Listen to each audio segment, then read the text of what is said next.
સુરતના સરથાણા વિસ્તારમાં વિચિત્ર ઘટના બનવા પામી છે। સરથાણા બીઆરટીએસમાં બાઇક અથડાતા બે યુવકના મોત થતાં સ્થાનિક દોડી આવ્યા હતા। સુરતમાં અકસ્માતના બનાવમાં નોંધપાત્ર વધારો જોવા મળી રહ્યો છે। એક તરફ ટ્રાફિક પોલીસ અને સરકાર વાહન ચાલકો માટે કડક કાર્યવાહી સાથે નિયમો બનાવી રહી છે, તો બીજી તરફ શહેરમાં અકસ્માતના બનાવો વધતા મોતની ઘટનાઓ સામે આવી રહી છે।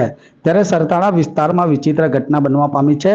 સરથાણા બીઆરટીએસમાંથી એક બાઇક ચાલક પસાર થતો હતો। બાઇક ચાલકે બાઇક પરથી કાબુ ગુમાવતા રેલિંગ કુદાવી દીધી હતી।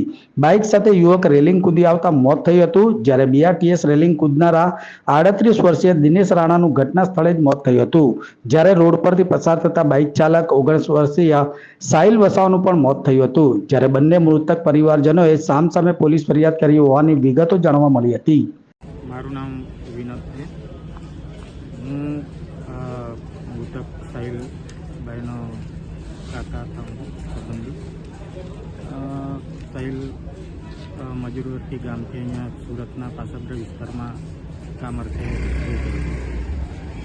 ગઈકાલે સાંજે એ કામ પરથી રજા પડી અને પછી એને તબિયત બરાબર ના લાગતા એ બાઇક લઈને એના મિત્રો જોડે મેડિકલમાં દવા લેવા માટે નીકળ્યો અને પાસોદરા નજીકથી પસાર થતા બીઆરટીએસ રૂટમાં